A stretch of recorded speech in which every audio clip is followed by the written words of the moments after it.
प्रिय विद्यार्थियों, आज हम चर्चा करने वाले हैं आपकी एग्जामिनेशन पैटर्न पर।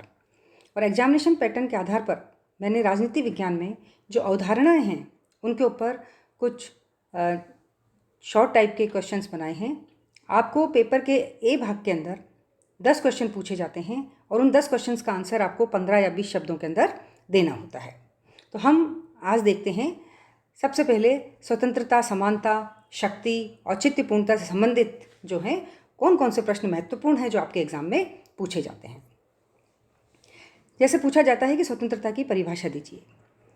तो स्वतंत्रता की परिभाषा देने में आप वैसे तो बहुत सारे विद्वानों ने स्वतंत्रता की परिभाषा दी है, उसको दे सकते हैं, लेकिन मैंने आपको जो स्वतंत्रता की परिभाषा यहाँ पे बताई है कि स्वतंत्रता जीवन की ऐसी अवस्था का नाम है जिसने व्यक्ति के जीवन पर न्यूनतम प्रतिबंध और व्यक्ति को अपने व्यक्तित्व के विकास हेतु अधिकतम सुविधाएं प्राप्त हों।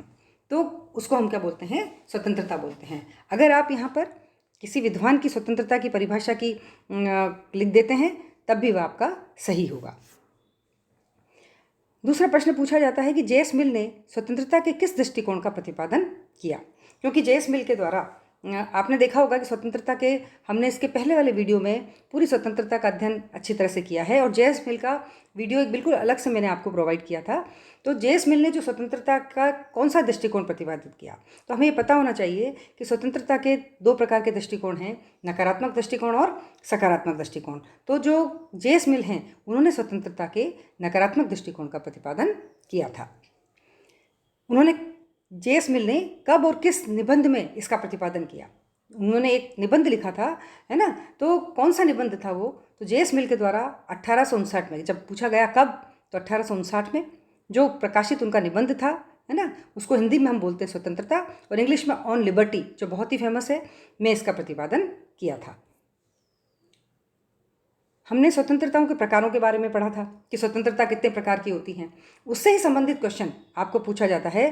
जैसे ये पूछ लिया गया कि चुनाव लड़ने का अधिकार किस स्वतंत्रता के अंदर आता है। तो आपने विभिन्न प्रकार पढ़े हैं, तो आपको ये पता होना चाहिए कि ये जो अधिकार है चुनाव लड़ने का, ये किस स्वतंत्रता के अंदर आता है। तो इसमें है आपका राजनीतिक स्वतंत्रता के अंदर ये अधिकार आता है। सभा करने की स्वतंत्रता किस स्वतंत्रता में आती है? तो सभा करने की जो स्वतंत्रता है वो नागरिक स्वतंत्रता के अंदर आती है। व्यक्ति के जीविकोपार्जन जो वो कमाता है ना, इसकी स्वतंत्रता किस श्रेणी के अंदर आती है? तो जो आर्थिक स्वतंत्रता है वो व्यक्ति को जीविकोपार्जन की स्वतंत्रता प्रदान करती है। इसी के साथ हम देखते हैं समानता, कि समानता का क्या आशय है। अगर आपसे समानता का अर्थ पूछा गया है तो आप देंगे कि समानता का आशय ऐसी परिस्थितियों के अस्तित्व से होता है जिनके कारण सब व्यक्तियों को व्यक्तित्व की विकास के लिए समान अवसर प्राप्त हों और इस प्रकार उस असमानता का अंत हो सके जिसका मूल कारण सामाजिक वैमनस्य है ना, द्वेष है, जिसको हम सामाजिक वैमनस्य के रूप में भी जानते हैं। तो समाज के अंदर सामाजिक जो द्वेष है वो समाप्त हो जाना चाहिए, यह समानता का आशय है। इसमें भी आप समानता के आशय के अंदर भी आप यदि किसी विद्वान की परिभाषा लिखते हैं तो वो भी सही मानी जाएगी। सभी मनुष्य आधारभूत रूप से समान हैं, यह धारणा समानता के किस रूप को प्रतिपादित करती है?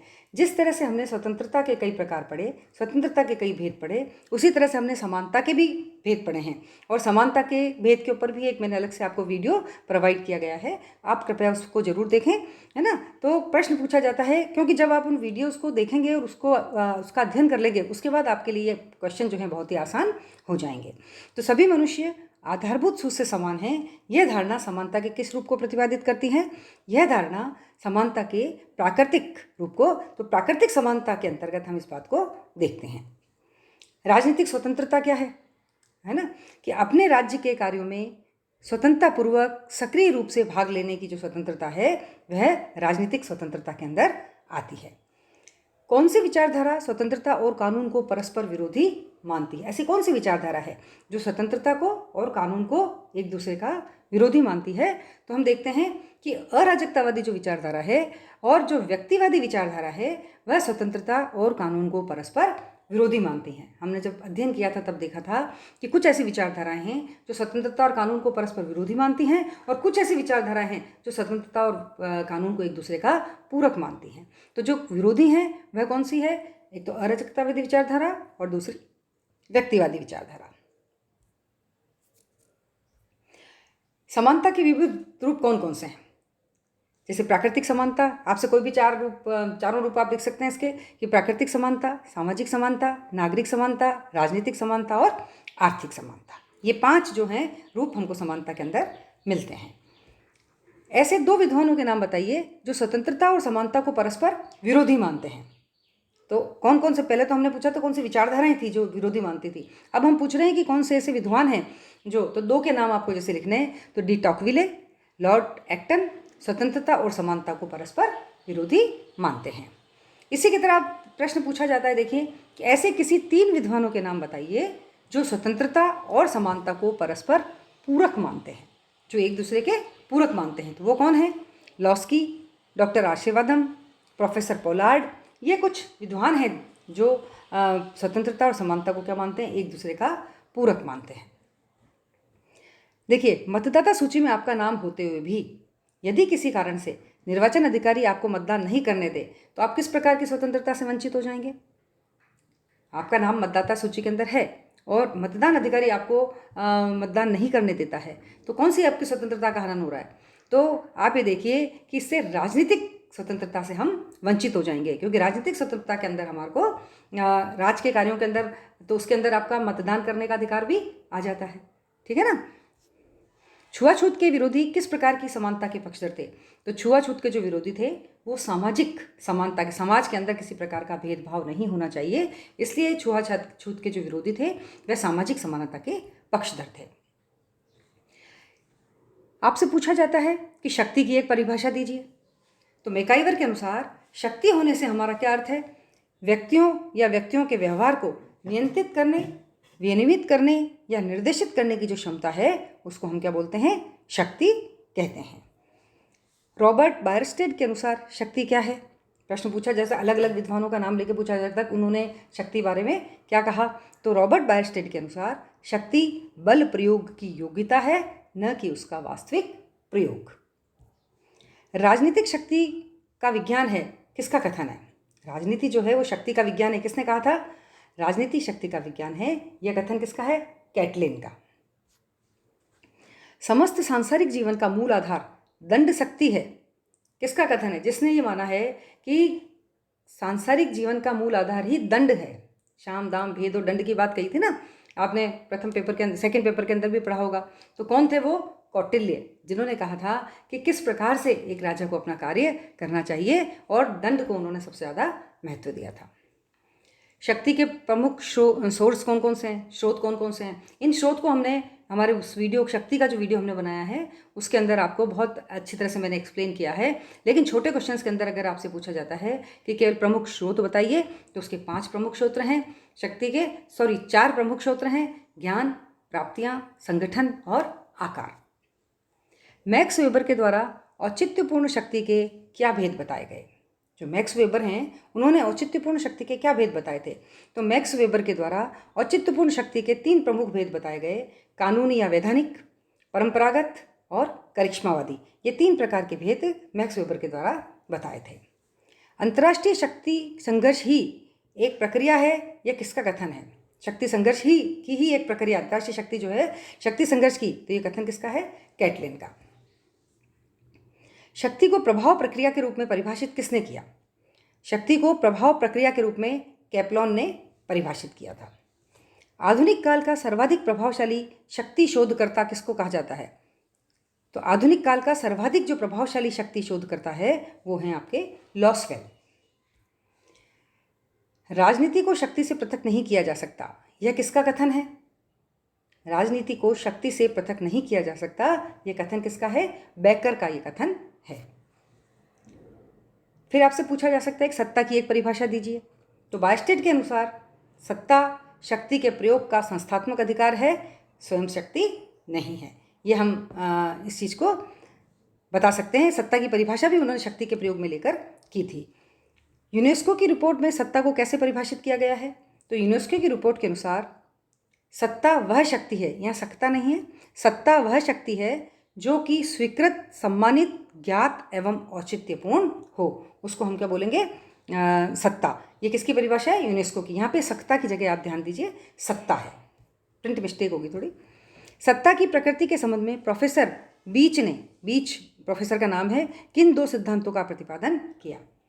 तो सत्ता की प्रकृति के संबंध में बीच ने 2 प्रकार के सिद्धांतों का प्रतिपादन किया था। वो हैं औपचारिक सत्ता सिद्धांत और स्वीकृति सत्ता सिद्धांत। मैक्स वेबर ने सत्ता के किन स्रोतों का उल्लेख किया? देखिए, मैक्स वेबर ने सत्ता के 3 प्रमुख स्रोत बताए थे। कितने बताए? 3। परंपरागत सत्ता, बौद्धिक कानूनी या वैधानिक नौकरशाही सत्ता, और तीसरी बताई उन्होंने करिश्मात्मक सत्ता। तो ये बौद्धिक कानूनी या वैधानिक दोनों एक ही प्रकार है ना? तो परंपरागत, बौद्धिक कानूनी या वैधानिक और करिश्मात्मक सत्ता, उसको हम या तो बौद्धिक कानूनी कह सकते हैं या वैधानिक भी कह सकते हैं। सत्ता आदेश देने का अधिकार है और आदेश का पालन करवाने की शक्ति है। ये किसकी परिभाषा है? क्या है? सत्ता आदेश देने का अधिकार है और आदेश का पालन करवाने की शक्ति है। यह किसकी परिभाषा है? यह परिभाषा है हेनरी फेयोल की। मैक्स वेबर के अनुसार नौकरशाही की सत्ता किससे संबंधित है? नौकरशाही की जो सत्ता होती है वो किससे संबंधित है? हमने सत्ता के प्रकार देखे थे अभी। तो मैक्स वेबर के अनुसार वैधानिक सत्ता नौकरशाही की सत्ता से संबंधित है। सत्ता की अवधारणा के परिप्रेक्ष्य में उदासीनता का क्षेत्र अवधारणा का प्रतिपादन किसने किया? ये एक सिद्धांत दिया था, उदासीनता का क्षेत्र। तो ये उदासीन का जो क्षेत्र है, ये इसका प्रतिपादन किसने किया था सत्ता की अवधारणा के परिप्रेक्ष्य में? तो वो हैं चेस्टर बर्नार्ड। औचित्यपूर्णता की परिभाषा दीजिए। औचित्यपूर्णता का अर्थ उस सहमति या स्वीकृति से है जो लोगों द्वारा राजनीतिक व्यवस्था के संबंध में दी जाती है ना? औचित्यपूर्णता हम किसे कहेंगे? कि उस सहमति या स्वीकृति को जो लोगों के द्वारा राजनीतिक व्यवस्था के संबंध में दी जाती है। औचित्यपूर्णता की 3 प्रमुख विशेषताएं बताइए। औचित्यपूर्णता शक्ति को सत्ता में परिवर्तन करने का गुण है। किसी व्यवस्था का औचित्य संबंधित लोगों के मूल्यों पर निर्भर करता है। और तीसरी बात है कि औचित्यपूर्णता विशाल सामाजिक स्वीकृति पर आधारित है। तो औचित्यपूर्णता की ये प्रमुख 3 विशेषताएं हैं। राज्य व्यवस्था के सम्मुख औचित्यपूर्णता का संकट किन परिस्थितियों के द्वारा खड़ा किया जा सकता है? राज्य व्यवस्था के सम्मुख अगर कोई संकट औचित्यपूर्णता के संदर्भ में खड़ा किया तो ऐसी कौन सी परिस्थितियां हैं जब औचित्यपूर्णता का संकट खड़ा किया जा सकता है? तो पहली तो क्या है कि परिवर्तित परिस्थितियों एवं नवीन अवस्थाओं में, जब परिस्थितियां परिवर्तित हो रही हों, नवीन समूहों के राजनीति में प्रवेश से उत्पन्न समस्या, जब पहले से तो समूह हैं लेकिन नए नए समूह राजनीति में प्रवेश कर रहे हों। तीसरा है कि व्यवस्था के प्रति अत्यधिक आशाएं और आकांक्षाएं, यदि व्यवस्था के प्रति हमने बहुत ज़्यादा कर दिया कि ये हमारे को व्यवस्था ये देगी, हमको व्यवस्था वो देगी, हम बहुत ज़्यादा महत्वाकांक्षी हो गए उसके प्रति, तो यह भी एक प्रकार का संकट उत्पन्न करती है। और प्रभावदायकता का अभाव, यदि प्रभावित करने वाली सत्ता नहीं है तो भी औचित्यपूर्णता का संकट खड़ा हो जाता है राज्य व्यवस्था के सामने। औचित्यपूर्णता को प्राप्त करने के कौन कौन से उपाय हैं? तो पहला उपाय तो क्या है कि नवीन परिस्थितियों के अनुसार राजनीतिक व्यवस्था के अंदर परिवर्तन होना चाहिए, तभी औचित्यपूर्णता प्राप्त होगी। और दूसरा, परंपराओं की रक्षा, जो हमारी परंपराएं चल रही हैं उनकी हमें रक्षा करनी चाहिए। शासन व्यवस्था में वैधता का सर्वाधिक महत्व है।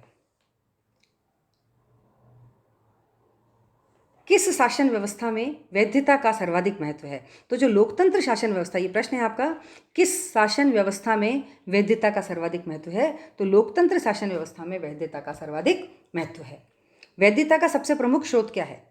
वैधता का सबसे प्रमुख स्रोत है लोगों के विश्वास और मूल्यों पर आधारित ऐच्छिक स्वीकृति। वैधता के लिए संकट कब उत्पन्न होता है? तो वैधता के संकट भी देखिए, एक तो जब राज्य व्यवस्था अपनी प्रभावशीलता खो दे, दूसरा राज्य व्यवस्था सामान्य जनता की आकांक्षाओं को पूरा ना कर पाए, और तीसरा राज्य व्यवस्था अपने नागरिकों की रक्षा नहीं कर पाए, तो वैधता के सामने संकट उत्पन्न हो जाता है। बल दमन और आतंक का अधिक प्रयोग किए जाने पर सत्ता क्यों खो देती है? क्या खो देती है? जब बहुत बल दमन हो रहा है, बल का प्रयोग किया जा रहा है, आतंक का प्रयोग किया जा रहा है, तो सत्ता क्या खो देगी? उसकी वैधता को सत्ता खो देगी। जब बल दमन और आतंक का अधिक प्रयोग किया जाता है तो सत्ता अपनी वैधता खो देती है। तो इस प्रकार हमने सत्ता, स्वतंत्रता, वैधता, औचित्यपूर्णता के कुछ महत्वपूर्ण क्वेश्चन इसमें देखें। आप इसको जरूर पढ़ें क्योंकि ये आपके परीक्षाओं के लिए भी बहुत ज़्यादा महत्वपूर्ण है। अब मैं अगले वीडियो में आपकी अगली यूनिट के क्वेश्चन बना के आपको, छोटे छोटे क्वेश्चन बना के मैं आपको दूंगी, क्योंकि जो आपके बड़े क्वेश्चंस हैं वो मैंने आपके वीडियो के साथ ही लिख दिए कि आपको कौन कौन से प्रश्न पूछे जाते हैं। तो आप उन बड़े क्वेश्चंस के लिए वो संबंधित वीडियो देखें और उसको आप डिक्टेट करने की कोशिश करें, जो आपके एग्जामिनेशन के लिए बहुत ही महत्वपूर्ण होगा। धन्यवाद।